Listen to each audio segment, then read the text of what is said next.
Now go and tell all the neighbors, yeah.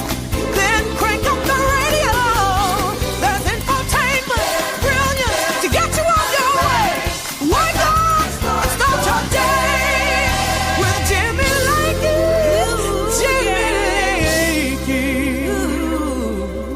Well, top of the morning to you, everybody. How's everybody doing on a hump day halfway to Friday? Almost golf tournament time. That's right. Friday's our golf tournament for Rivers Promise. Hope that you're going to be there. Glad to have you here. Happy hump day, everybody. Good morning. Right here from the glorious Centennial State. Anybody know where that's at? The Centennial State? It's Colorado.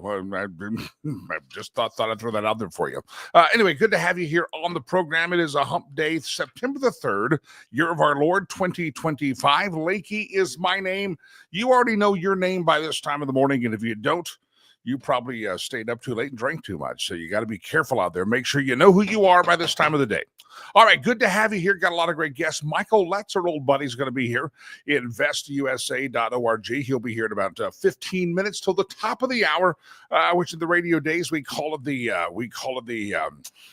quarter till 45 minutes past the top of the hour. So that's coming up. Michael Letts, Brian Reisinger going to be on the program as well. Land rich, cash poor, talking about tariffs in America. So everybody stand by. Got a big time show for you this morning, and glad to have you here.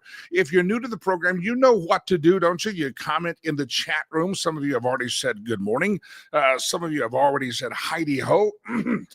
Make sure you do that. Let us know where you're at. We see Texas checking in. Missouri's always out there. Florida. I always wonder where Florida is at on this program. Some of you need to get your Florida friends to watch the show and comment and participate. I know a lot of folks don't participate, but if you are in the state of Florida, whether you're watching on the YouTube, one of our many Facebook platforms, maybe you're watching on the X, you get the idea, Rumble, wherever you're at. If you're from Florida, I'd love to hear from you in Florida. You never know. One day I may want to live in Florida. I want to meet who my neighbors are. So if you're in the state of Florida this morning, I would call it Florida Friday, but we're not going to be here Friday for the golf tournament. So we'll call it Wednesday, Florida Wednesday. All right. So if anybody's in the state of Florida, we have a bounty out to say hello to you. A very kind bounty. We're not going to punch you in the head or anything. We're going to say hello and give our best to Ron DeSantis. So please, the state of Florida, we're looking for you this morning. If you're out there, comment, please, accordingly. Love to hear from the great state of Florida indeed. All right. Anybody, I don't know if this is big news anywhere else, but it was big news in the state of Colorado yesterday that for the second time ever, the state of Colorado has lost Space Command. It had been based down around Colorado Springs, Colorado, and under the Joe Biden administration and the first Trump administration, there had been a decision that it would go to Huntsville, Alabama. And then there was a little debate as to whether Huntsville was the best place, and Biden decided maybe it should stay in Colorado. Well, Huntsville appealed, and other places were looking for. We want to have the Space Force, and Donald Trump and his administration said, "Well, it's going to move to Huntsville." That's it, said and done. Cast your vote that way. That's where it's going to go. It's interesting to hear. I mean, obviously, there's a lot of folks in Colorado that would have loved to have kept a Space Force, but you kind of have to look at this, and I'm not sure what decision goes in. They call it Rocket City, USA, Huntsville, Alabama, but Colorado's losing the Space Force, and there's some people, including our governor and other people in the state, that are going, "Oh my God, vapors! We're losing the Space Force. It's going to go somewhere else." Well, one of the reasons it's going to go somewhere else, I would guess, I'm not saying this was a motivation, but if you have a governor and you have an attorney general and you have a secretary of state that are on a regular basis talking about how much they're going to sue you, how much they hate you, how much they despise you and your policies as an administration, why is it that you would ever think that you're going to get to keep Space Force in your area? There's no reason, there's no camaraderie, there's no cooperation, there's nothing good that Jared Polis has offered the nation, who's our governor or our Secretary of State, nor our Attorney General, all looking at ways to be part of the obstruction and part of the objection to Donald Trump. And so Donald Trump says, "Hey, let's give it to Alabama." Is anybody surprised by that? Anybody in Colorado surprised that we're going to lose the Space Force to a state like Alabama? Now, this is the second time that Alabama has been given the Space Force. It was delayed by sleepy, demented, poopy pants Joe Biden, but I got to tell you, I'm not surprised by it. You reap what you sow. As Barack Obama's pastor said, the chickens come home to roost, they do. That's what his pastor said. And so, the Space Force is going bye-bye to Colorado. And I, for one, am not surprised by that. And knowing how this administration in Colorado is treating the administration in Washington, D.C., and how they're obstructing every way possible, and how they lied about Tren de Aragua, and how they lie about the immigration problem, how they are a sanctuary state. I don't blame the Space Force or Donald Trump for saying maybe it'd be safer in Huntsville, Alabama. After all, you wouldn't want to get any of our good spacemen and women that have enlisted in our military. You wouldn't want to get them mugged, raped, pillaged in the street in the crime-ridden Denver. So why not move to Alabama? Anybody shocked by that in Colorado? Let us know. It's a big story here. Colorado's losing the Space Force, heading to Alabama. And some people are clutching their pearls as if they're shocked by this decision. It's the second time this decision has been made. Colorado has been deemed not worthy of Space Force, and I would guarantee you somewhere in the annals of history, it shall be written that the administration and the policies and the politics of the state of Colorado probably affected that decision a lot. Speaking of policies and problems in states, let's go to these Democrat cities and let's look at the crime-ridden fest that they are and ask yourself, why are Democrats siding with the criminals right about now? That is a big topic of discussion. As President Trump did say yesterday, we are going to send the National Guard to Chicago. We just don't know when we're going to send it. We don't know exactly the timing, but we're going to get there. Now, I express a little bit of concern about using the military in such a manner. The proponents of it say the military is not out doing law enforcement. They're doing backup and administrative work, and they're going to let the local law enforcement take the lead on this. I don't know. I expressed that yesterday, that you do have to be careful about using the National Guard in such a way that if the other person, if Kamala Harris or Barack Obama or Big Mike Obama ever become the president and they decide to use the military and or the National Guard to enforce some kind of policies, anti-crime policies is what Donald Trump wants to go after, well, what if the American left, what if a president on the left ever decided to use the National Guard in such a way that they wanted to enforce a policy, let's say, Green New Deal? Let's make sure everybody's using the paper straws, not the plastic straws. Yes, you do have the possibility that a previous or I should say subsequent administration might end up using the military and the National Guard in a very nefarious way that you don't like. So I think you have to be careful of it. However, I was watching a television show last evening. I believe it was Jesse Waters, I think is who it was, and he sends the young man, Johnny, it's not like an old guy, the young guy, Johnny, goes out on the street, and they were asking the people of Chicago, I may be the wrong show, but they were asking the people of Chicago, what is it that you, do you like that President Trump's going to send the National Guard to your hell-bent city, your desecrated city? And for the most part, people said, yeah, we could probably use some help. There was one lady who gave a vocal opposition for using the National Guard, and she says, why is Donald Trump not using it in Republican cities? Well, ma'am, does that matter? The question is, do you think you need help in Chicago? And the only answer this lady could give was, well, there's Republican places that have high crime. He's not using any of those. And that was a diversionary question. The question is not whether or not he should use it in a Republican-led state or a Republican-led city. And by the way, there are some Republican-led states that do have some high crime intensive areas, but those specific areas are actually controlled by Democrats. So you may have, let's say, Houston, Texas, may be a crime-riddled city, not near as dangerous as Chicago, but that is run by Governor Greg Abbott, but you have a Democrat mayor of Houston. And so I just thought that was interesting, that the best argument that they could come up with, Johnny walking the streets on the Jesse Waters show last night, the very best argument they could come up with as to why you should not, absolutely positively, should not allow the National Guard into Chicago. Again, I've got my trepidations about it. I've got my fears about it. I've got my worry about it. I've given you those anxiety-laced thoughts that I have. But the very best reason someone could give was, well, he ought to be sending them to Republican places as well. And that is an intellectually bankrupt answer. And that shows the intellectual bankruptcy of the American left in this day and time that we live in, because that's not the question at all. Fine. You want to send them to Houston? Send them to Houston if you're going to use them. But that's not the answer. Why should you not have help in Chicago?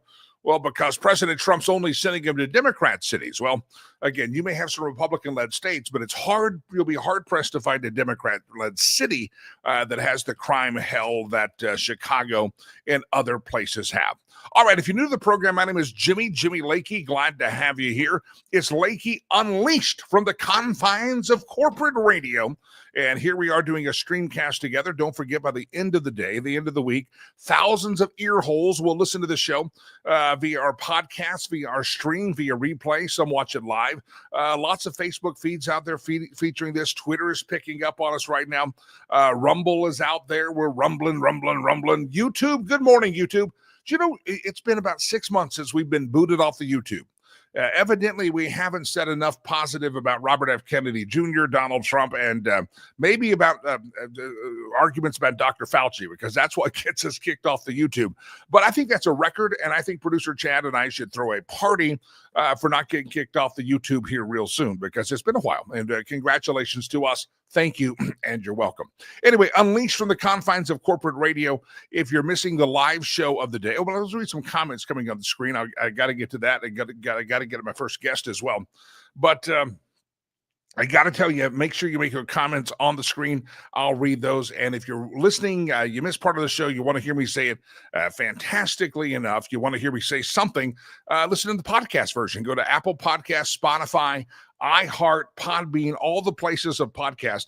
And as soon as this live stream is done on all the platforms, this will go out into the Twitterverse, the Universe, the Cyberverse, the Googleverse, and it will broadcast as a podcast audio version only. So make sure you go to all your favorite podcast platforms and like and subscribe to Jimmy Lakey Unleashed. Find it, and that way, when you're lonely in the middle of the night and you need to hear the Lakey voice, you can go to a podcast and just hear my voice, and I will soothe you right to sleep. Matter of fact, for those of you listening in the middle of the night, I'd like to say this: go to sleep.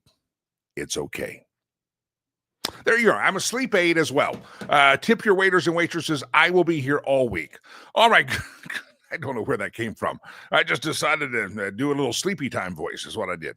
How's everybody doing? Everybody's happy there? Delilah's good. Producer Chad is good. Producer Chad and I are going to be working hard today, getting ready for our charity golf event. Friday, September the 5th. It's coming up. The Colorado National Golf Club charity golf event for Rivers Promise over my shoulder. You see it. Look it up. We'd love to see you there. Still some space. I can squeeze a couple of people in. We got a tube of Vaseline and a crowbar. And if you would like to get into this golf tournament, we will use the Vaseline and the crowbar appropriately to squeeze your butt into the golf tournament. So I'd love to have you there. Did I see someone say, finally, a blue shirt? Listen, yesterday I wore a black shirt, and nary a comment at all from about anybody that I did not wear a blue shirt yesterday. I had a black shirt on, wanted to see, mentioned to producer Chad. No one mentioned my blue shirt. He goes, I think people are over the blue shirt. And then sure enough, as soon as I thought you're finally grown up out there and had given up on judging whether my shirts are blue or not, someone comments about a blue shirt today. Where were you at yesterday? I wore a black shirt, and you should have commemorated that with Pop-Tarts or something. All right, let me bring my first guest in of the morning. We've had him on many times before, not just on the long-form interviews. We've done short-form interviews, segments with him like this one. His name is Brian Reisinger. He's the author of a book called Land Rich, Cash Poor, The Family's Hope and the Untold History of the disappearing American farmer. Brian Reisinger is in the studio. We bring him onto the stage here. Brian, good morning, sir. How are you? Hey, Jimmy. It's good to be with you. How you been? I've been very, very well. It's time to have a follow-up discussion on the old tariffs. We have this week, a court has said that Donald Trump does not have the official right to strike these tariffs. That's going to be appealed. Give me your thoughts, not just on the court ruling about these tariffs of Donald Trump's, but the naysayers that said the sky would fall, the people that said nothing's going to happen. When it comes to food exports and American farmers, How have they fared during all this up and down, back and forth on tariffs in America? Yeah, absolutely. Well, on the court ruling, I mean, the issue here, I mean, I'm not a constitutional scholar. The reality of the situation is that I think most Americans wish that whether it's done through emergency powers or whether it's done through Congress working with the president to be able to do it, they want to know that we can negotiate what we need to do to get fair deals, whether it's for our family farms, for our workers, et cetera. And what we have right now is whatever people think of the constitutional questions, we have a situation where we've had deals getting negotiated one by one, the UK, Japan, Malaysia, Indonesia, places like that. There have been discussions with EU and EU countries. There have been discussions with China that have been actually at times more productive than they would otherwise be because China has seen how tough we're willing to get. And if you suddenly wipe that out and flip it back the other way, you got family farmers who are figuring, okay, I'm going to sell more beef into the UK because of this trade deal, and now it flips back. So that's a really difficult and chaotic situation. And where we're at on the overall tariff issue, kind of as a result of this, is it's unfinished. The work has begun, it hasn't finished. And what we need to do is we need to continue forward in some form or fashion, because we can't just let trade be wide open free trade like we had in the 90s, where it didn't matter if America was getting ripped off. On the other hand, we can't shut down trade completely. The way to do that is to do the hard work of negotiating these deals and doing the best we can to make them family first. The voice of Brian Reisinger. The name of the book is Land Rich, Cash Poor. We'll talk more about the book in a moment. If you want to understand the plight of the modern American farmer and how they're disappearing and the history of the American farms, you can get the copy of the book Land Rich, Cash Poor by Brian Reisinger. Brian, I know sometimes people involved in politics and media are given to hyperbolic and or hyperbole when it comes to their statements. President Trump's one of his great advisors, Peter Navarro, said this week that if the Supreme Court doesn't uphold Trump's tariff ability, if they block his ability to do tariffs, this will be the end of the United States of America. Give me your thoughts on that statement. That's a pretty strong statement by Peter Navarro. That is a strong statement. I'm sure he's got a variety of reasons that he's saying it. When I focus on the farm part of that, what I would say is, if we don't reverse this trend of disappearing farms, it is the end of the country. And trade is a part of that, but there's also other parts of that, making sure that American innovation is reaching farms of all types and sizes, make sure that we have fair markets here where the little guy actually has a shot. So we got to get trade right, but we got to get a number of things right. And the reason I say that the disappearance of our farms would be the end of this country is because we have been losing farms at such a rate. We've lost 70% of our farms. We've got nearly 2 million left. If we keep losing them at the rate that we have, we're going to lose the rest of them in the next 40 years, within a generation. And you can't just hit the brakes on that. You can't say, oh boy, at year 15, we're going to hit the brakes, make sure we don't lose the rest of our farms. You tilt over the balance here, and we can't lose the rest of our farms. We can't have a world where the folks that are operating our farmland are essentially too big to fail. You think about what happened to our financial system. We can't have that happen to our food system. That would be the end of our country. Brian, let me ask you, I know it's in the book, it's kind of the topic of the book, but help everybody understand. People think of the American farmer. I mean, we probably have cousins or nephews or uncles or aunts or somebody out there that has a family farm, and they've got the next generation is farming it. So in our very limited mindset, the family farm is still thriving and is still being passed down in small towns in Iowa, small towns in Kansas, small towns in Oklahoma. It's still being passed down. But you're saying it's disappearing. Why are these family farm establishments that a lot of us kind of think about, and we think we know someone in the family farming business, where are they going? What's happening to them? Why are they not surviving? It's a great question. Our country has been on a relentless march that's been called get big or get out. And that's what farmers have been facing. So many farmers have been getting bigger to try to survive those economics, and other farmers have been disappearing. And the disappearance comes in a number of forms. Sometimes they're bought up by other farms. Sometimes they straight up go bankrupt. And sometimes they're swallowed up by development and other uses of the land. And so those three things, being bought up by others, being literally going under and losing everything, or having to sell because they can make a living going forward, selling that land somewhere else, that's where those farms are going.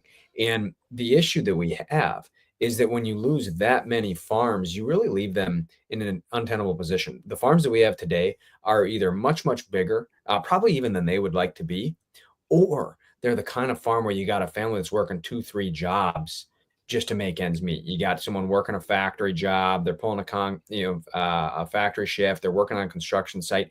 and they're operating a farm as kind of supplemental income. They can't hold on like that forever. So we have many, many farms. For a lot of us who have friends and family, our own family farm is an example of this. And so many of us who have relatives or friends who are farming, a lot of them are working multiple jobs, and the farm is kind of supplemental income. They can't do that forever. At some point, debt or loss of a job at another front, or the farm continuing to get ground down in terms of its margins, something's going to happen where that farm is going to slip away. Many of them are very, very close. I remember driving as a child with my parents in the back seat. I was in the back seat, and I remember the reference. I don't remember exactly where. I want to say we're in Oklahoma or Kansas, and my father tried to explain to me the phrase, "This is the breadbasket of America," and he was trying to explain to me this is the American farmland. You can see field after field on left and right, and I'm like, "Hey, it's boring out here. There's nothing to see." I was counting license plates of states on vehicles, writing them down. That was my job, because we were just driving through American farmland, and he was trying to explain the breadbasket of America and the breadbasket of the world, really. Is America still the breadbasket of the world, or have we met some interlopers and competition out there? The status is slipping. I think we are still, but it is slipping rapidly. And just like losing too many farms is a moment that will kind of pass and not realize it until it's too late. It's the same thing with our standing on a global front. There are a lot of other countries that have been rising. China has been challenging us in a variety of ways, not only with their agriculture, but also with the way that they manipulate their currency, the way that they buy up American agricultural products and then dump them to depress the price, which is one of the reasons that so many farmers support getting tough with China. So it's been slipping. And what we can do is we need to make sure that American innovation is taking off again. America used to be the source, the global leader of innovation across all sectors of the economy, including agriculture. There's still a lot of hardworking, resilient, resourceful farmers out there. But overall, industry innovation has not been reaching all those farms. And America is actually a drag now on global innovation. When they take measures of innovation across the globe, America is a downward pull when it becomes the innovation in agriculture. We can't have that. We have to remain the most advanced. And we need to let part of the reason is because we haven't been letting farms of all sizes be able to partake in that innovation. Let's talk real quick as we wrap it up. The name of the book is called Land Rich, Cash Poor. If you want to understand the plight of the American family farmer and why it's important that we save these institutions of the American family farm, it's all recorded in the book Land Rich, Cash Poor. Brian Reisinger is my guest. Brian, I want to ask you this question here is, if you were the advisor around the table with the Trump administration, what would your advice be to them? And I'll frame it this way. We hear that all the problems that it cost us for years to be importing our oil and be dependent on the Middle East for oil. We heard during the COVID-19, we heard about our supply chains coming from overseas. We couldn't get certain things because things were being produced in China. Is American farming being offshored like that? Are we going to run into the same problem we did during COVID of things being produced in China, pharmaceuticals, or become dependent on the Middle East oil as opposed to our own oil? How important is it for us to be self-sufficient when it comes to our food? And what advice do you give to President Trump to help stem the tide of losing the American farmers? Yeah, it's the most crucial form of security. People, because we're a prosperous nation in general, tend to think, oh, well, the food will always be at the store, and it will be until it isn't. And the reality is that losing farms at the rate we are is hollowing out rural America, and that is endangering the food on every single American dinner table. And what I would advise, I've learned to stay away from politics, but if I was advising on that front, what I would say is we need to make sure that the trade deals that we're negotiating are with one country at a time on one product at a time. And we need many, many, many, many more of them, which is to say, when you negotiate with one individual country, you can drive a dang hard bargain. We're America. They need us more than we need them. So let's make sure we negotiate a good bargain that is good for the American farmer. And there are hundreds of countries. So let's diversify. So rather than being hostage to China, we do have to get it right with China. We got to negotiate tough with China, see if we can get a better trade deal. They're treating our farmers unfairly. But let's diversify. Let's work with all the hundreds of other countries that would love to do a fair deal with America so that we're not so dependent on China or other great big players who can move world demand because we aren't dealing with other countries. One thing I've seen in the news recently is that American beef has not been allowed into Europe very much. And supposedly with the Trump administration, they've decided to allow American beef. What was the beef with American beef, and why did Europeans not want our beef? Yeah, a lot of it has to do with different food and environmental type standards, and sometimes the quality of the food and the health of food sometimes isn't always the same thing as the environmental or health standards that a government has. And so I think that they were very, very elevated in terms of what they expected, what they wanted, the kind of thing that would go beyond what any American who cares about where their food comes from cares about. So some of those barriers have been knocked down, and that's a good thing because we produce all kinds of beef. We produce grain-fed, grass-fed, local, fresh, stuff that can be shipped across the country, across the world. And we need to be able to have producers of all sizes and types able to sell into as many markets as we can. So it's a good thing that some of those barriers have been knocked down. It's an example of the kind of thing we need to continue on that march of finding more and more places. Again, we don't give away the store. It's not the free trade of the 90s. It's fair trade. You make sure that it's a good, tough bargain. And when you do that, you open up more markets. It's a good thing. In the book, you talk about the economics, the cultural crisis, the American farm, the food supply. You deal with it all. It's all based on your experience. The name of the book is called Land Rich, Cash Poor, My Family's Hope and the Untold History of the Disappearing American Farmer. Brian Reisinger is my guest. Brian, if folks want to get a copy of the book, I'm sure it's available all the places that good and fine books are sold. Places that sell sucky books would not have this one. But where do they follow your work as well and learn more? Land Rich, Cash Poor, sir. Yeah, absolutely. So they can find me at my website, which is brian-reisinger.com, BRIAN-REISINGER.com. And as you said, the book is available on Amazon. Paperback is actually out this week on Amazon, anywhere else we have books online, and bookstores nationwide. And we weave all of these issues and so many more that are threatening our farms with my family story from the Great Depression today. Try to tell some honest stories about what it's taken to survive and what we need to do for the future. Brian Reisinger, always a pleasure, sir. Thanks for hopping in here this morning. Appreciate you. And we'll talk to you very soon. Brian Reisinger, again, the name of the book is called Land Rich, Cash Poor, Brian-Reisinger.com. There it is on your screen. I'd love to have you get a copy of the book if you'd like to understand more about the American farmer. I'm a city boy, and I learn a lot when I talk to Brian Reisinger because I ain't no farmer. Now, producer Chad, he's kind of a farmer. He's a gardener, and that's kind of the same, right? He grows cucumbers. He grows onions. He grows dill. He sometimes cleans out leftover stuff from his garden and hands it to me, fresh produce, and I go, oh, I think I'll make some food tonight. So, yeah, he's got big cucumbers. I don't take that personal. I don't want that to go to his head, but producer Chad has very large cucumbers in his garden, so he's like an American farmer.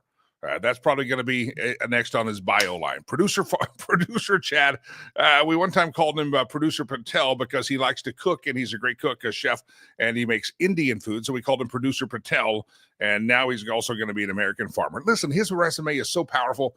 Just being affiliated with the show, we've given him so many new bylines, and if this whole gig here doesn't work out, Producer Chad's going to work in an Indian restaurant, and he's going to be a well, when they kick all the illegals out, Producer Chad is going to go out there and pick your strawberries for you, and he'll make your hotel room bed as well.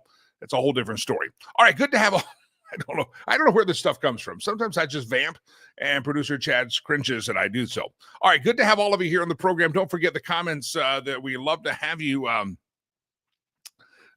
commenting there, and jump into the conversation, if you will. I just checked into the chat room, and I see people are once again commenting about my shirt and the color black. That was yesterday. Today's a blue shirt. Yesterday, I put a black shirt in there because people say, your blue shirts are black. They're not black. They're dark blue. Well, I only have blue shirts in the wardrobe for the most part, and this is a lighter blue. And I put on the blue shirt this morning, and you comment on it. But yesterday, I dared you like Greta Thunberg. I dared you to comment about my black shirt, which was actually black, and none of you picked up on the fact that it was black. Stacy said, I was scared to say anything about the shirt yesterday. Listen, fear has not stopped any of you people from mouthing off before. Why would fear stop any of you now? You people mouth off all the time on this program in the chat room. That Facebook crowd, that Rumble crowd, the YouTube crowd, everybody's throwing the barbs. Everybody's mouthing off about the program. So don't give me that excuse. I was afraid to comment yesterday about your black shirt. Listen, fear has never stopped any of you and caused any of you to be quiet. And if fear would cause some of you to be quiet, it would scare you a hell of a lot more. Some of you need to learn to be quiet. Not you people. Not you. Some of you need to learn to be quiet. All right, great to have you here. I want to go to Michael Letts, my next guest of the program. talking about crime in America. But before I do, can I remind you this Friday, September the 5th, is a big time day.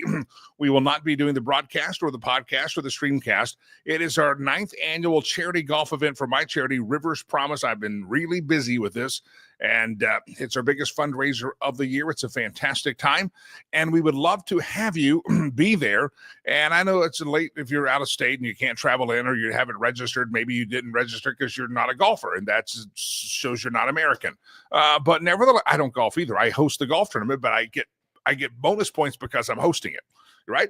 Well, I do play golf, but not very well, which kind of sums up the entire tournament. No one plays very well, but everybody likes to play. So if you're going to miss the tournament on Friday, you do have an excused absence as long as you do one thing. I want you to go to our website, riverspromise.com, riverspromise.org, and this is our largest fundraiser of the year. This is the largest event. We do 2 public events every year, big events. We do other smaller events. People have us to the home, and I get to share the story of Rivers Promise. But these are our 2 big public events. This is our second of the 2 that we do every year, and I'd love to have you participate with us. And one of the ways you can participate is make a generous donation. And I don't know what generosity to you is. Maybe generosity is $10. Maybe it's $10,000. You get the idea. We would love to have your help as our fundraiser this Friday. So if you would contemplate and consider making a donation to the charity, riverspromise.org, riverspromise.com. There's a donation page. It's all tax deductible. And even if you can't make it to the golf course, I'd love to have you make a donation. And please don't balk and say, well, Jimmy, I'm not a rich guy. I'm not a big donor. Listen, it didn't have to be a big donor. Sometimes it's those small amounts that really get us over the top. And one of the things I've told you the last couple of weeks is that $10 buys a child a uniform. You say, why is that a big deal? First of all, they're required to have a uniform when they attend school.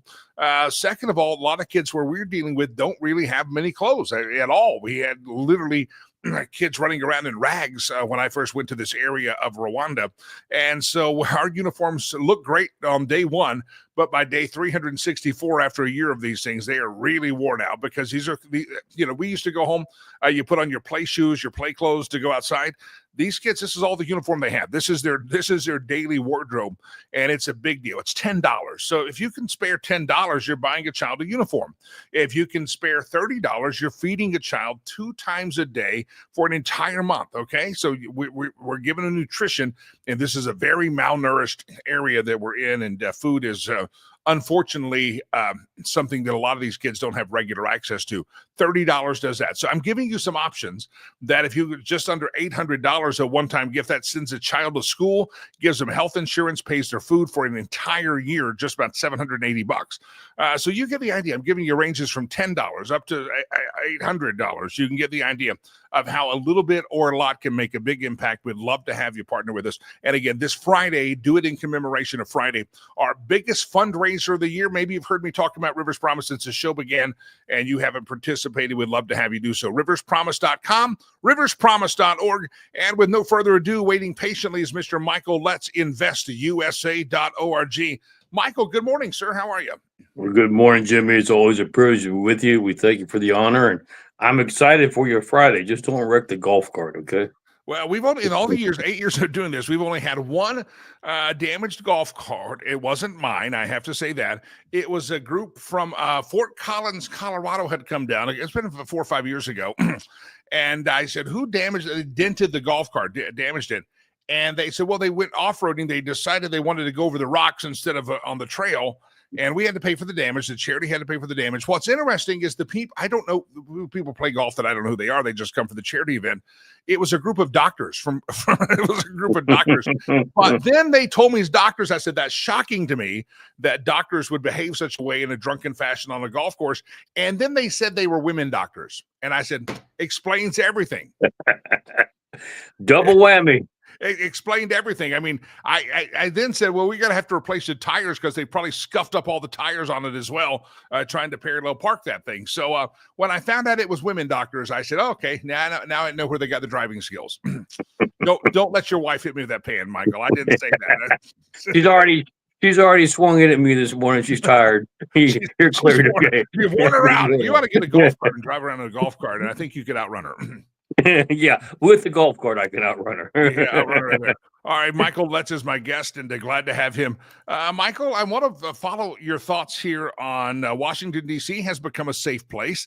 And I personally have a little trepidation. I understand why we need to get these cities calmed down.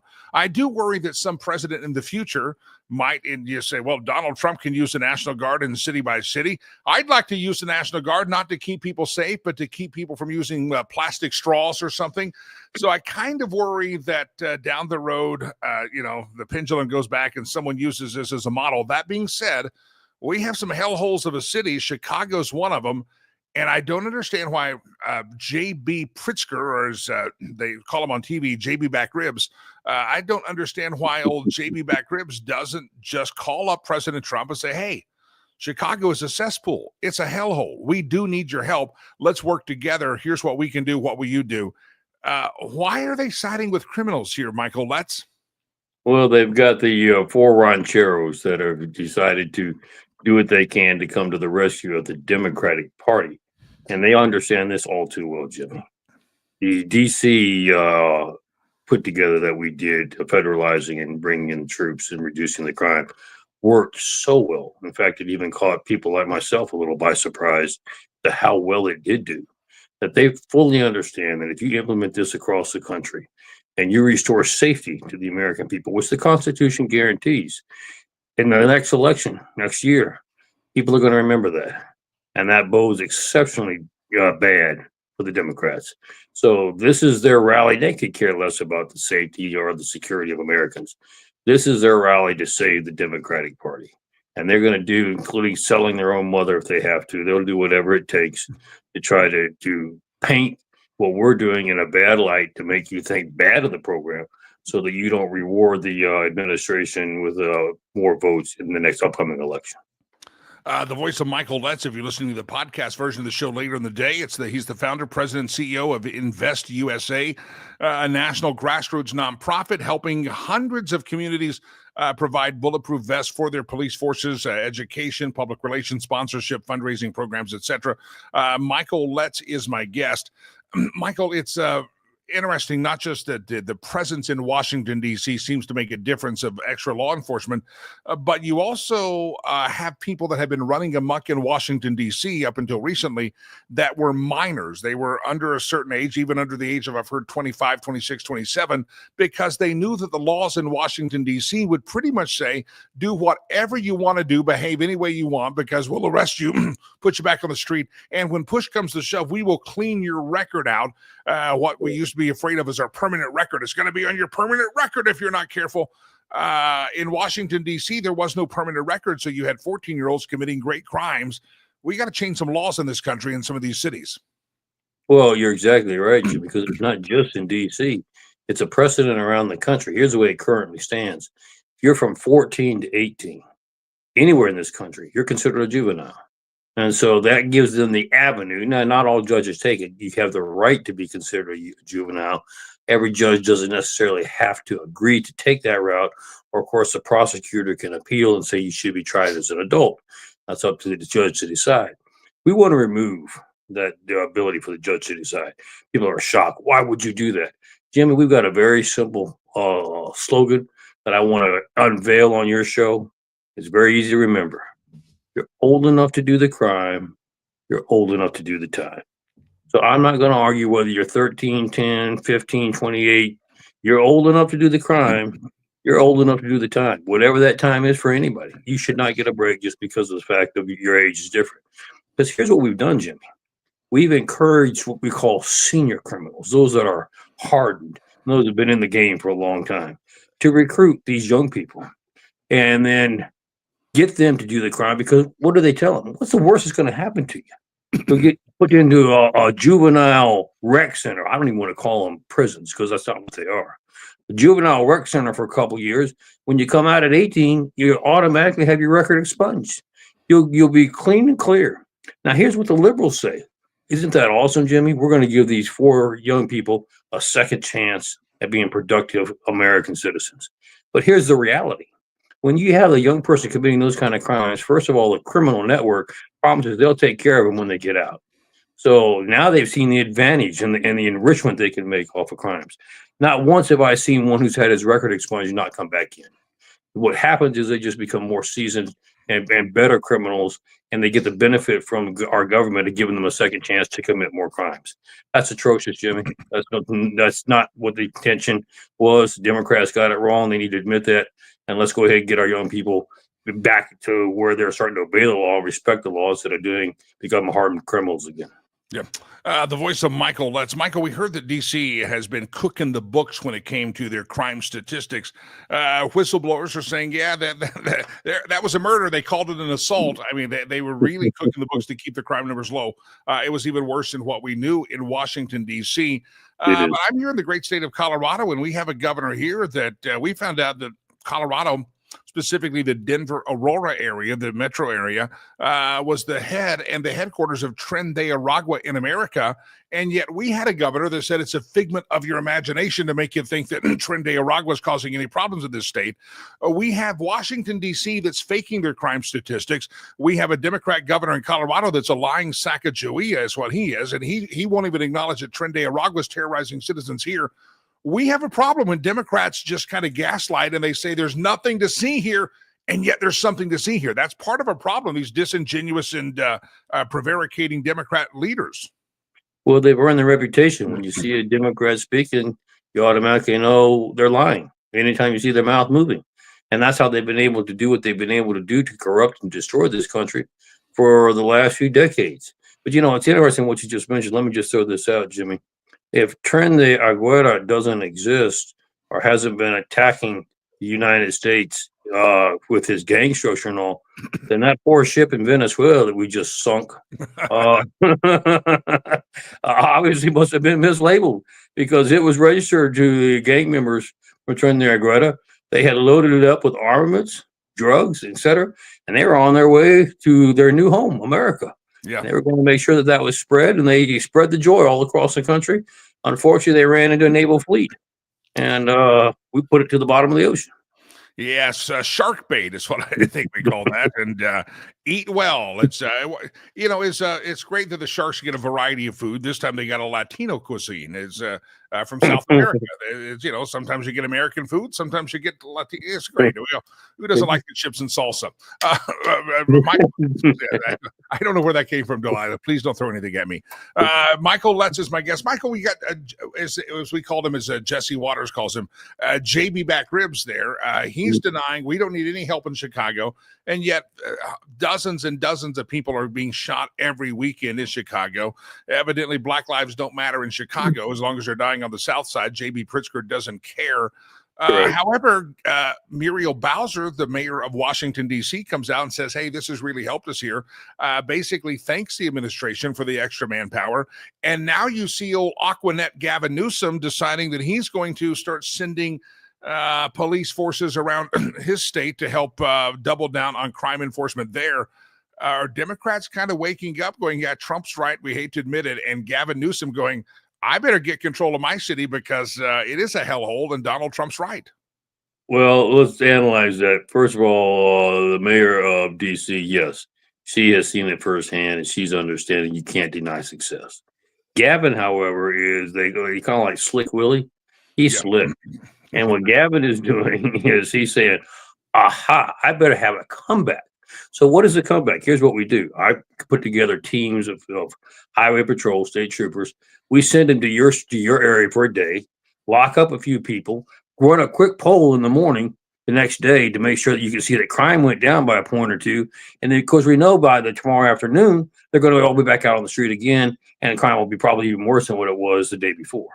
But at least he has this poll that was done 24 hours after he rounded up a few of them to show that we had crime go down slightly. And he can now he has great graphics, great images to show that I'm out here doing the same thing. I'm making it work. But here's the problem. This is what I would tell the Governor Newsom. What are you doing with them when you pick them up? You're a sanctuary city. I promise you what you're doing. You're compelled by your own laws. You're not locking them up. You're getting them back on the street before the cop can get home. And that's not doing a thing to help crime in your area, other than it's a great graphic you're using as a PR stunt. I know we can't get in the heads of sick people, and it doesn't make sense, but it just seems to me this would be an 80-20, 90-10 issue that Newsom, that Pritzker, that all these dumb governors ought to be able to go, you know what, President Trump, you're right, and we do want to keep the people of our city safe. We don't want the rapings, the muggings, the killings, the shootings to happen. I'm still just, it's beyond human capacity in my little limited mind as to why this isn't an issue that they want to come around with the 90% of Americans and say, yeah, crime's a big deal, let's solve it. Why is it that Gavin Newsom seemingly just doesn't really care about the real safety of Californians? He simply cares about polling data and looking good as he wants to run against President Trump. What's in these people's head? Where's the bankruptcy come from? Why is it that they can't side with 90% of Americans and say, let's fight crime? Well, very simple, Jimmy. They don't care about Americans. They don't care about you and I. What they do care about is being in power. And they have to have these additional votes. They don't care that they're illegal. They just have to have, they spend all this time and effort getting them here. They're sure not going to let you just take them all back, Jimmy, without a fight. And that's what it's all about. They want to make sure they have the numbers, put themselves back in power. They don't, by the way. They're not going to get it for a long time because America's woke up. We don't play ball that way anymore. But they're not convinced of that yet. And then it's their last ditch effort to try to regain something that they've lost. I think they've lost for a long time to come. Yeah. Again, the voice of Michael Letts, his organization is InvestUSA.org. InvestUSA.org. Michael, I still owe you a call on some topics. I've just been so busy with this golf tournament. I'll get to you. You're on the list. I was talking to my good friend on this topic you and I talked about previously. So I'll be in touch real soon. Let me get past Friday. I think I got to survive that one. That'll be good. Michael, make sure you don't wreck anything. You got it. We're gonna get it working here. InvestUSA.org if folks want to donate. Again, you're keeping law enforcement officers, state, local, federal, doesn't matter. You want to keep people safe on the streets. That's correct, and we thank you for all you do, Jimmy. God bless you. God bless America. Keep those children safe. I'm just really honored that you're doing what you're doing in your charity. Of course, we're doing some of the similar things here to protect our kids as well. And thank you, Jimmy, for caring. America needs to do that. InvestUSA.org. Michael Letts, a pleasure to have him on the program. InvestUSA.org. Throw a couple of bones. Let me again remind you, on this program, we'll often talk about different charitable organizations. Michael's got one. Laura Carno has a charitable organization. I love pushing everybody's charities. And I always say this, some people are motivated really heavily by law enforcement charities. Some people are given to charities that help children. Some people don't want to give to a charity like mine because we work overseas. Some people want to give to domestic children. I get it. Everybody has a different giving motivation. Here's my beseech you, therefore, brethren and sistren, to sound biblical here this morning. I don't care where you give, just give. We are blessed people. We are blessed. And whether it's $10 or $10,000, all of us have the capacity to give at least $1 today. We could give something. And whatever it is your motivation, maybe you don't hear that tingling in your heart when you hear about our charity, then give to somebody else's charity. It doesn't matter to me, but make a difference where you're at. Michael's making a difference among a community that he's near and dear to his heart with law enforcement background. Donate to help them put these protective gears on law enforcement officers. And again, it's several $100s to buy a full set, but maybe you can get part of that. So whatever you do, be generous in all that you do and find that ability to be generous. I have a priority that I give to my local church and then I give to my charity. And those are my two priorities. And that's the order that I give to as well. I give to my local church first, and then I give to the charity organization that I started. And I'll let you work out your giving priorities with fear and trepidation with the Almighty. You figure that one out. But whatever you do, don't just sit on your dollars. You can make a big impact. So whether you're giving to InvestUSA.org, maybe you're giving to FasterColorado.org, keeping school kids safe on the school setting. Maybe it's Michael Letts Invest USA. Maybe it's My Charity Rivers Promise. We mentioned so many charities and give you the ability to give to them on this program because I think it's very, very important that to whom much is given, much is required, and all of us have been given something so great. Just by being born in this country, you may feel like you're living paycheck to paycheck. You may feel like that next check you write, if you still write checks, it might bounce if you don't hit it at the right timing. Wherever you're at in life, we're still blessed to be here and find a way to give time, talent, and treasure to a charity organization, and you're making a big difference. So There's my charity speech of the day. Thank you, and you are welcome. All right, good to have all of you here on the show. Again, riverspromise.org is my charity. It's our biggest fundraiser event of the year on Friday, and we will not be doing a show here Friday.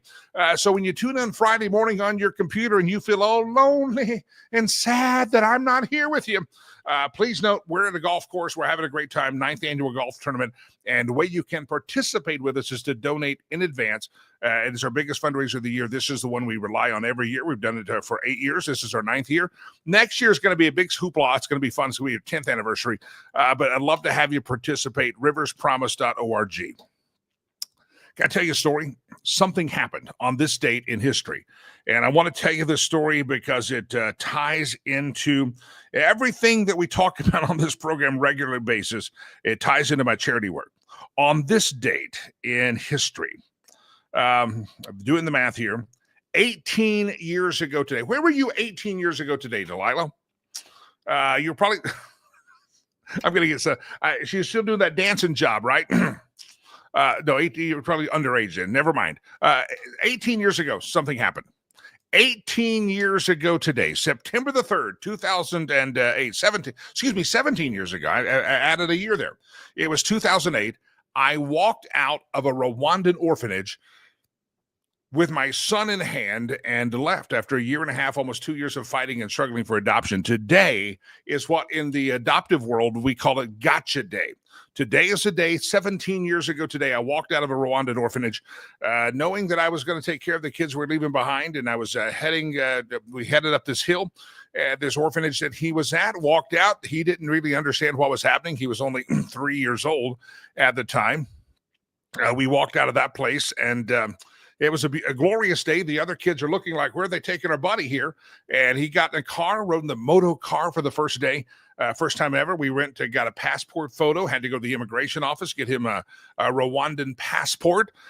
We stayed one night together. He didn't know what was going on, some tears and crying as he wondered where all of his buddies had gone. And then the next day we caught a plane and we headed to Addis Ababa, Ethiopia. And we were heading towards the weekend and I had to go to the U.S. Embassy in Addis Ababa, Ethiopia. So we stayed at the Addis Ababa, Ethiopia Hilton, the Hilton Hotel. And my son and I bonded and hung out. He didn't understand a lick of English, and I didn't understand all the words he said. I had a piece of paper. It's a funny story. I had a piece of paper, white paper, but I had handwritten, and I probably still have it somewhere in a scrapbook somewhere. It was phonetic sounding words from Kinyarwanda. That was the language he spoke. And I knew certain words, and that's how I communicated with my son. So we had this, we were stuck in that hotel for several days. We were stuck there for many days, waiting for the embassy to reopen on Monday. And so he and I are just kind of making way and eating there at the Hilton. And you didn't want to walk too far off the beaten path into Addis Ababa. Addis Ababa is a very unique city for me. It was only the second time in Africa. In Addis Ababa, they're still herding cows down the street. You didn't see that in Rwanda. But we were there in Addis Ababa hanging out and finalizing some paperwork at the U.S. Embassy. And then we caught a flight from Addis Ababa we had a layover in Rome. We never got off the flight. They just kind of swapped people out. It was a last-minute flight. Tough to book a last-minute flight, but I had to get him out of the country. And then from there, we landed in Washington, Dulles, and I knew my son was hungry. I bought him a banana at the Starbucks. I remember that. He liked bananas. And then from Dulles, we flew to San Francisco because at the time we lived in the Bay Area of California. And that's where we made adventures right here in America, and that began our life together. So today, September the 3rd, 2008, would have been the day that I walked out of an orphanage. So if you don't know where you were at 17 years ago today, I know exactly where I was at 17 years ago today, and I was getting my son out of Rwanda, and that birthed the entire River's Promise. Back to the sheet of paper. I've got to find it sometime. The sheet of paper had phonetic spellings of key words, and so if I heard my son, if I could tell him, I could say Ichada, and that would look. I want him to sit down. How do I do that? I'd say Ichada, and he'd sit down. I would say Dute Bere. And Dute Bere, I would want to go and walk as a garden area around the Addis Ababa Hilton, and we walked around that, and I could tell him Dute Bere. If he ever said Kunyata, that means he had to go to the bathroom. If he ever said Quituma, that meant another kind of business in the bathroom. So I knew all the words in Kirowandan only because I had a phonetic sheet and it spelled out with all my phonics. And that's how we survived trekking across Africa I survived all by myself with a 3-year-old, leaving and hanging out in Addis Ababa with a cheat sheet. I'm like, okay, he wants to sit down. I could say Dagakunda, and that could tell the kid I loved him. So anyway, I just knew that's how we survived. It happened all 17 years ago today, and it's Gotcha Day, and that's another way. Maybe there's a good tie into giving. If you'd like to give $1, I'd give $17 in honor of 17 years since Gotcha Day. I'd love to have you. riverspromise.com, riverspromise.org. That is one of the reasons that we always choose this week for our golf tournament. It celebrates the commemoration of Rivers' life here with me in America. It's a celebration. And by the way, our May and April casino night is also in correlation with the first time I ever flew on a mission trip leading a group to Rwanda. So you get the idea that's what happened 17 years ago, and never knew that trip to Rwanda, leading a mission trip for our church, was going to cause my life trajectory to divert so far away from where it ended up, but I wouldn't change it another day. So riverspromise.org if you'd like to give a donation. There's, as Paul Harvey said, the rest of the story as we left Rwanda. We left an orphanage. It was the next day before we could leave leave the country. We had to get the passport and the paperwork in place and head to Addis Ababa and headed home to America. All right, there you have the story behind the scenes. I hope that explains a lot. It was quite a journey 17 years ago today. There's some epic photos if you ever come into my house, which most of you will never, and I'm thankful for that. It's under watch, it's under key, the moat's lowered, raised, there's alligators, don't even try. But there's some great photos, and there are sometimes on our website of me holding young River, my son, and that was actually a friend of mine that was part of the college group that I was leading at the time through our church, and he went with us, but he had to leave early before I got River from the orphanage. My son, he had to leave early because he had classes at the University of Colorado, so he flew back early, and I just stayed late. I said, well, I got to stay here. I got to get this kid out of here. And so there's some great photography taken by a great friend of mine. There, that's the photo there. That's River in my hands right there on my left. There's another child on my right. But that's River. He would jump up, and there's another photo that I'll have to show you. I should have come to a picture time show and tell. He's holding up a little shoe, a little flip-flop, and I said, what is he saying to me? Because I knew I was adopting him. He had no clue who I was. He just knew I was the white guy showing up and hanging out of the orphanage. I was playing games with him and stuff. But that's my son there in my arms. And the one he's holding up a shoe, and he said, the translation was, Mzungu, Mzungu, what do you bring us?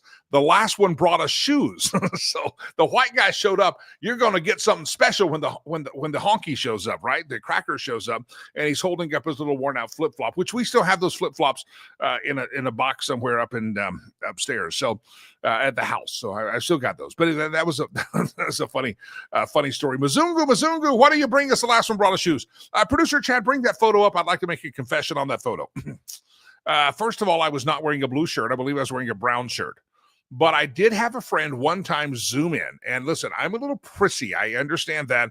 I want to point something out, because somebody zoomed in one time and said, oh, like Greta Thunberg again, how dare you? I got caught one time wearing those glasses. I was at the orphanage, and somebody noticed the photo the year. I mean, I'm celebrating getting my son out of an orphanage, right? And someone zoomed in on the sunglasses and said, are you wearing Prada sunglasses? And yes, I was. I could have fed a lot of children with the Prada glasses if I would have sold them in America. Yeah, those were Pradas. And then there's another photo. We had to Photoshop this one because I had kids with early sponsorship. We didn't call it a sponsorship program. This is funny. I zoomed in on the kids writing a little note and drawing some pictures for a sponsor on a piece of paper. And I'd gotten a pen out of my backpack. Well, evidently, I steal pens from hotels, evidently. This pen here is the Chase Bank pen. I grab pens. I always take pens. And that pen out of my backpack, I'd taken it from a hotel. And as someone zoomed in as this little orphan kid is writing a letter and drawing stick figures for their sponsor, they zoomed in on the pen I took from my backpack. And it was a Ritz-Carlton pen. I had stayed a week. Yeah, that It's not good fundraising. It's not good fundraising. I just took the pen. I don't know, and I had product glasses on, and I wanted to point that out before someone else does. And since then, I buy gas station glasses because those were good looking glasses. I mean, you got to understand. It's just looking at me in those glasses. I mean, I'd stumble in my walk with the Lord just looking at me as well. Ladies, settle down out there. It's gonna be okay. Yeah, those were Pradas. Somebody did point that out. They zoomed in on the pen, and I said, "Who the hell zooms in on a pen?" But it was one of my friends zoomed in and said, "That kid's writing with a Ritz-Carlton pen." I'm like, okay, fine, judge me. I should have got the Holiday Inn pen. They didn't have good pens at work. The Ritz-Carlton had a good pen. All right. That is a true story. All right, great to have you here on the program. How's everybody doing? Everybody's good? Delilah's good? Producer Chad's good? We're off to the races this morning. All right, it's almost time for the meme roulette section of the show, but let me go through a couple of more headlines here to watch out for today. Keep a sharp eye on it. Fox News is reporting the Epstein victims are breaking silence as lawmakers warn Americans will be outraged if they're brought in before Congress to testify. So there's going to be some testimony threats in Congress for Epstein victims as Congress says we got to release those Epstein files. President Trump is welcoming the Polak today to the White House. Can you say Polak? The Polish president, the Polak president. I think it's probably better to say Polish. The Polish president is coming to the White House today. He's going to be welcomed there as well. We also have the story of mayors standing up and saying, President Trump, we don't want any of your help here. We'd rather our people die on the streets, sacrifice their lives on a weekend in Chicago. It doesn't matter. We don't have crime here. We don't need your help. Let me tell you, if anybody listening in Illinois this morning, I'd love to get your take. Send us an email, info@jimmylakey.com. Love to get your thoughts and your consideration on whether or not you really do need some help on the streets of Chicago, because from all views that I can see, Chicago needs a lot of help. And is it the Trump derangement syndrome?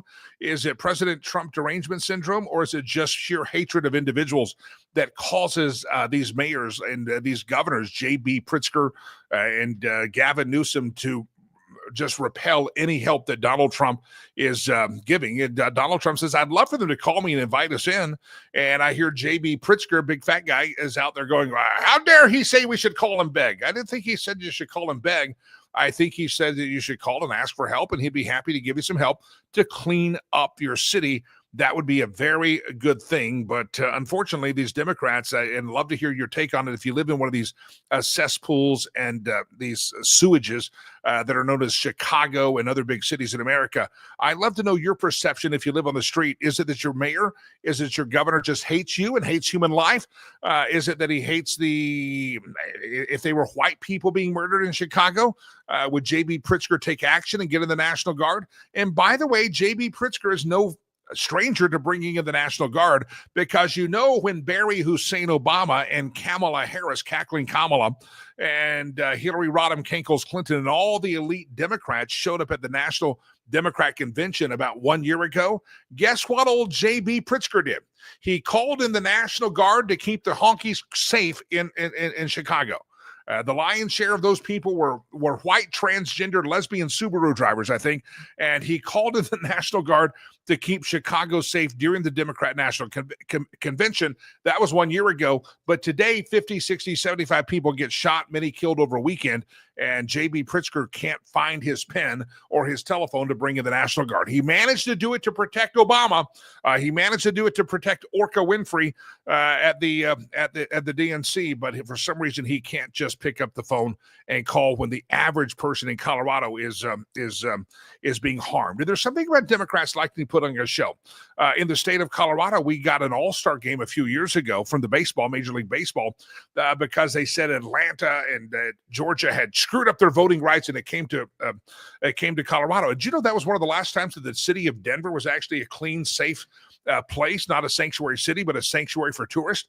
It's because Jared Polis, our defunct, feckless, foolish governor of the state, actually decided to clean up the city because the outsiders were coming in. People that live in Colorado, people that live in Denver, people that want to go to downtown Denver, you can go suck a something. Just get the hell out of here. We're not going to clean up the city for you. But hey, when national television spotlight's here, we're going to clean up downtown Denver. So there's something about Democrats that like to put on a dog and pony show when they know that the national spotlight's on them. And even J.B. Pritzger has put on a dog and pony show for America, trying to portray Chicago as safe. And a year ago, to protect the elites and his own image, he brought in the National Guard. But now you point out and say, hey, JB, it was a lot safer here a year ago when the DNC was here. Why not bring out that same National Guard that your little chubby fingers had penned in order to get there? Why don't you sign the same thing now, or the same request? And he won't do it.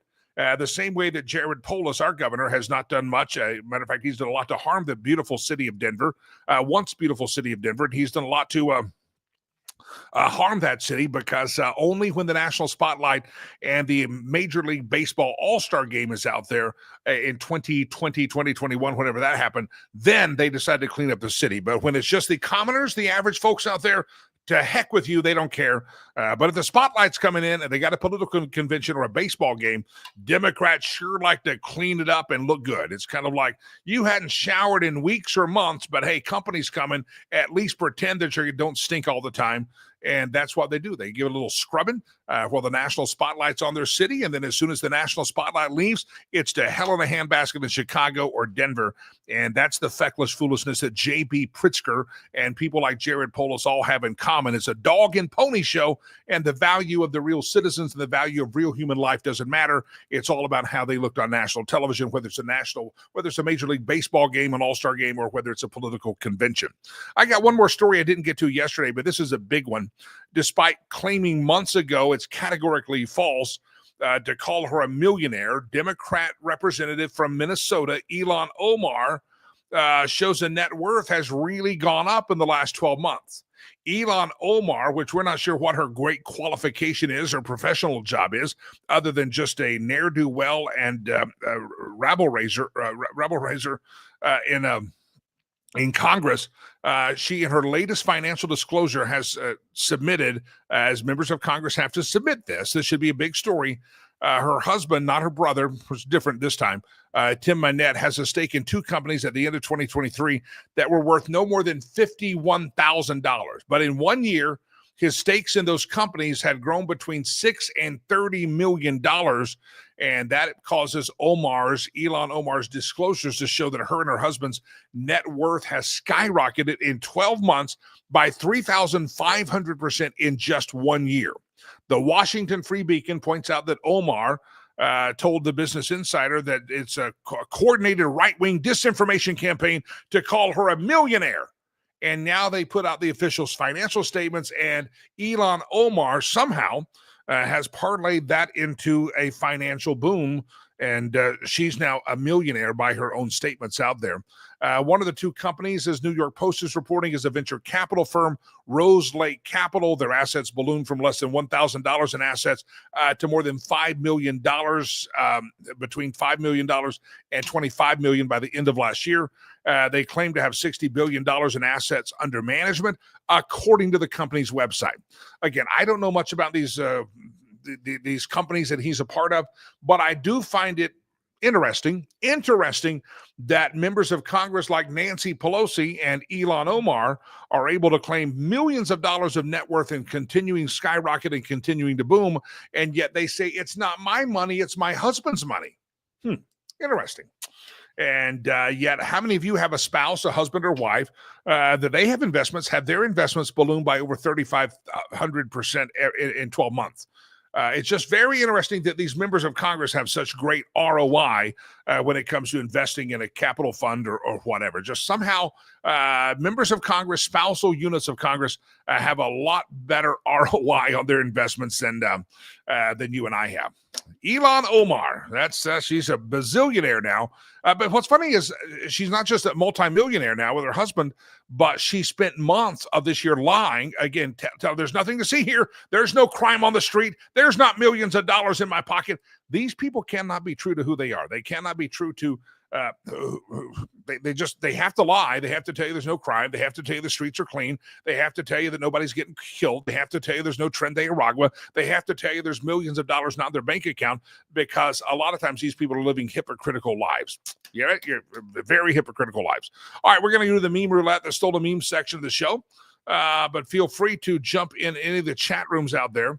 Roger says 17 years ago, I was working in Bangkok, spending evenings watching Muay Thai kickboxing. Even with Prada glasses, you were doing better than I. So, 17 years ago, Roger was in watching kickboxing in Thailand, and I was. I only point out the Pradas not as a braggadocious thing, but it was so funny when that was pointed out. I didn't think about it because, okay, let's go back in time. Let me justify myself.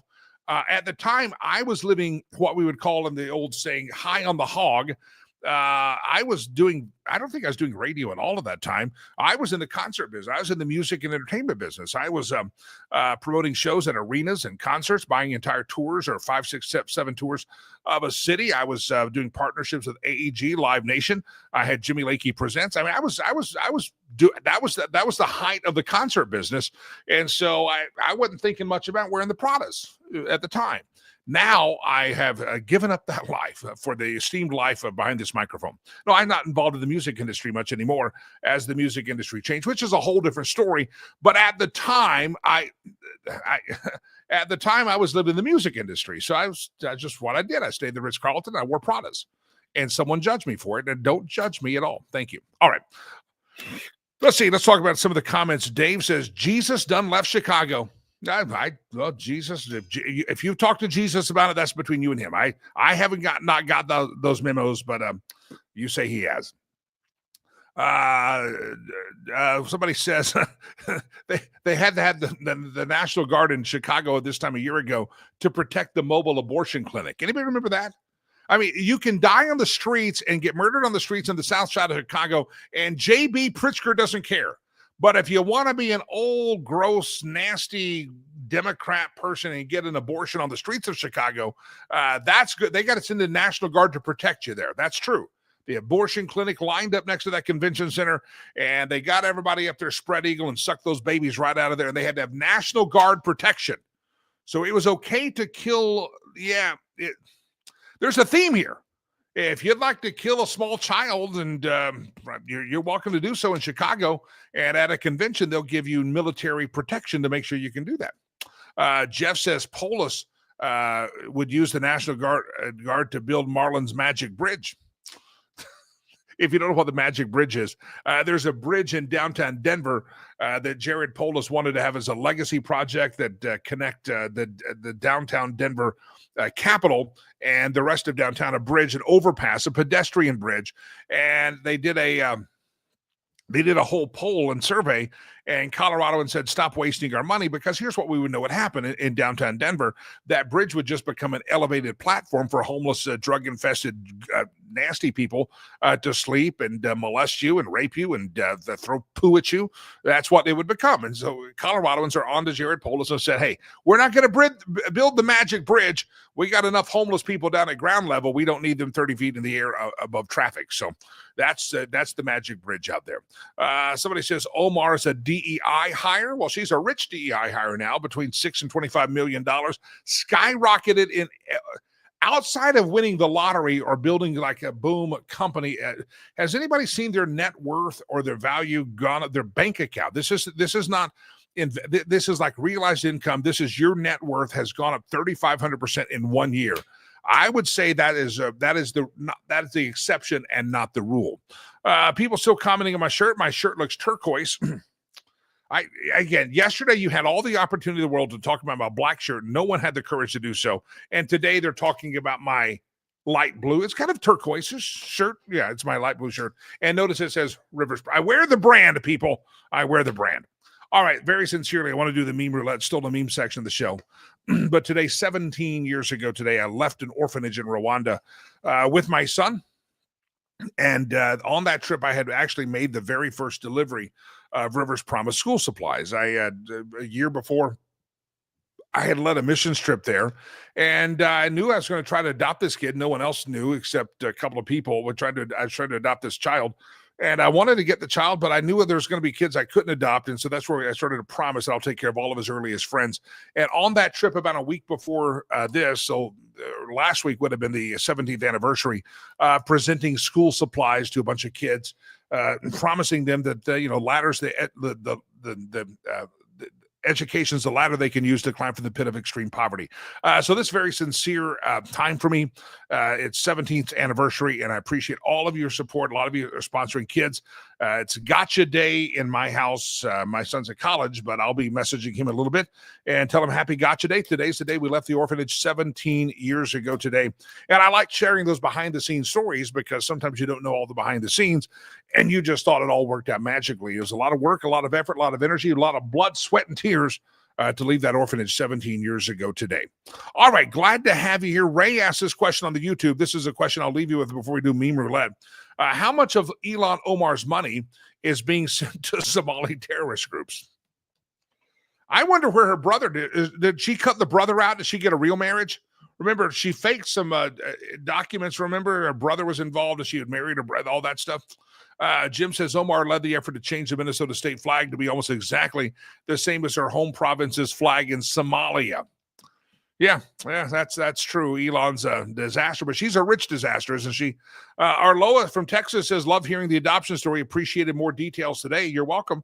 I got plenty of details. We could have story time with Jimmy, and I could tell you story after story after story. By the way, for those of you that live in Minnesota, it's becoming such a cesspool up there, and Chicago. I'm going to get my own cheat sheet so I can communicate with you in English. I'm just thinking I may not be able to speak Somalian in Minnesota, so I may have to get a cheat sheet kind of like I had 17 years ago. All right, here we go. Don't forget homeswithsherry.com. Homeswithsherry.com. Sherry Cree, great friend of the program. She was on the show with us yesterday. If you missed the Tuesday edition, go back and listen to it. We talked about real estate. We talked about the potential of interest. We talked about strategies to build rental properties and roommates. It's an interesting strategy that's being used out there. But one of the things I always just am so impressed with Sherry is she was with us a couple of years ago for Rivers Promise ribbon cutting ceremony at Legacy Christian Academy. And she does this with all of her real estate clients. If you are a first-time buyer, third-time buyer, rental property, listen, whatever transaction she does, she will take a portion of her proceeds and she will donate to the charity of your choice. She will make a donation in a given amount to the charity of your choice. So if your charity is the Red Cross, if it's Michael Let's Invest USA, Laura Carno, your church, Rivers Promise, she will donate a portion of that. And she also, if you're a first responder, a veteran, military person, listen, she will cut her commissions as well to make it more affordable for you. She's a very giving and generous person, but better than just the generosity is just the skill and the ability she has to negotiate and to do everything you need to do to get the very best deal, from getting the right pricing to strategies of how can you buy down the interest rates. And she talked about yesterday, a lot of lending institutions have already preemptively lowered their interest rates, getting ready for the Fed to make an announcement sometime in mid-September. They're taking a gamble that the rate's going to come down, and they're taking that gamble because they know if you get approved at a certain rate today, you're not going to close that deal today. And so they have time for the cost of money to come down with the interest rates coming in mid-September. So the point being is what they're expecting is when the interest rates come down, a lot of people say, oh, people are going to start buying houses again. So the market could very well be flooded with inventory, and therefore it's not necessarily the best for the seller because there's going to be a lot more inventory. But basically, she's saying, hey, interest rates have already preemptively come down. They're going to come down. Go ahead and get your house out there on the market. There's not as much out there right now. You're not competing with as many people, but get out there while the field is relatively clear and have a clear path to close for buying or selling. Listen, there's strategy in real estate. It's not just sticking the sign up in the yard. You got to have the whole team on your side, and Sherry Cree brings that to you. And again, if you're in the I-25 corridor of Colorado from Fort Collins down to Fort Lupton, Denver, hello, Denver, Broomfield, Boulder, or if you're in Aurora, if you're in Parker, all these places, little to Lakewood, she can help you, and she wants to help you, and she's just got a resume and a string of successes in a lot of these areas.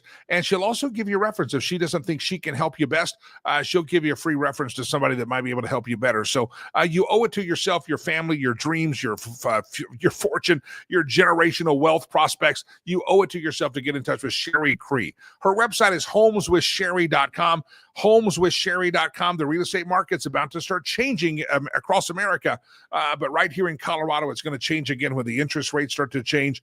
And as the economy continues to get better, there's a lot of volatility, good and bad, in the real estate market, and you need to know that you're playing that volatility in your favor. Homeswithsherry.com, right there on the screen. Homeswithsherry.com. Homeswithsherry.com. Sherry Cree, if you missed the interview, go back and watch the Tuesday edition of the show, September 2nd, and you will see that. With that, and we always like having Sherry on the program. Starting next week, she'll be on Fridays with us. Homeswithsherry.com. All right, ladies and gentlemen, stolen meme section of the show. And we do this, round and round the globe we go. Where we steal the memes from, no one knows. It's all text on the screen now. And it says this: Walmart. It's the only place you can get a hunting license, an eye exam, a wedding ring, tires, ice cream, and witness a real-life episode of What Not to Wear. That's true. Delilah shows up to work sometimes, and it's a real-life episode of What Not to Wear, but we don't give hunting license here, or eye exams, or wedding rings. Yeah, Walmart's a very fascinating place, isn't it? Round and around the globe we go. Where we steal the memes from, no one knows. Oh, look, it's Barry and Joe, a little cartoon. Old demented Joe says, Barry, we could run away to Kenya. I hear you have family there. And Barack says, shut up, Joe. Shut up, Joe. Round and around the globe we go. Where we steal the memes from, no one knows. Comedian Steve Byrne, one of my favorites out there. If you don't follow him on social media, you should. Democrats spent the weekend claiming Trump had died. 3 days later, Trump came back from the dead. He tied Jesus. That ticks the left off when you do that. Yeah, that didn't. I was traveling to deal with my son having a little surgery, and I didn't realize that they were spreading the rumor Trump hasn't done a press conference in 2 days. He must be dead. And it wasn't. He wasn't dead. If he was, he resurrected. Praise Donald. There's a song like He Lives, right? Let's sing that song. Get the books out. Round around the globe we go. Where we steal the memes from, no one knows. Ladies and gentlemen, it ain't Bob Ross. It's Donald John, ladies and gentlemen. And now we can just add some happy little tears to the... I think Trump would look good with that. I've seen photoshops of Trump with a bald head, like he shaved it. He looks pretty good. And I think the Bob Ross cut and the facial hair, I think that's a good look. And the liberal tears, oh, I love to see that. Love to see that. Watch out. That lady's going to car bomb a Tesla dealership here in a few moments while she gets in her Subaru and drives away with her unshaven armpits. You know there's truth to that. Don't lie. Round and round the globe we go. Where we steal the memes from, no one knows. Ladies and gentlemen, that means we have milked the meme machine dry on this glorious day the Lord has made, and that means the program has come to a conclusion. Arloa does say she does enjoy hearing the adoption stories. I read that earlier, and Arloa, I'm glad to share those. Again, 17 years ago today, I walked out of a Rwandan orphanage and had my son in my arms, and we began the journey back to America. But I also began that day commitment. I knew there were a lot of kids in that orphanage that were not getting the luxury of being adopted, and I actually tried to adopt several of them by name. I could tell you who, and I was we didn't get that done, but I still took care of them. Matter of fact, one of the kids, his name is Quizera. He was my son's best friend. He's the kid I tried to get out. Just this week, I helped him. He's a little bit behind in his schooling. He's now in a trade school, and I just helped him buy a new camera of my own volition. It's my little project. I helped him buy a new camera bag, and so I still take care of some of those kids personally. And a lot of those kids are no longer in our sponsorship program because they've all grown up 17 years later. They were, they're young men and young women. Some have families, and a lot of them actually will show up when I'm in town. They know I'm in town. Social media they all connect with me. And if you ever follow on my Facebook pages and see somebody with an African name commenting and they say, hello, daddy or papa, those are probably kids that were in the orphanage, and they keep up with what we do here, and probably some of them watching overseas right now or listening to the show at least sometime. So anyway, that's the riverspromise.org 17 years ago, we left it as Gotcha Day, and that was a fun day. I'll never forget that day. Seems like yesterday, but 17 years. A lot of water has passed under the bridge since then. Yep, a lot of water. All right, here we go. I gotta go. Don't forget, riverspromise.org, golf event Friday. We will not have a show Friday, so tomorrow's our final show of the week, and we'd love to have you participate in the golf tournament, even if you're not playing. Please make a donation. $10. That buys a school uniform for a kid that doesn't have a sponsor. $17 is just a fun amount to commemorate 17 years ago Gotcha Day. $30 feeds a kid 2 meals a day for a month. $65 feeds a kid and sends them to school and gets their health insurance for an entire month.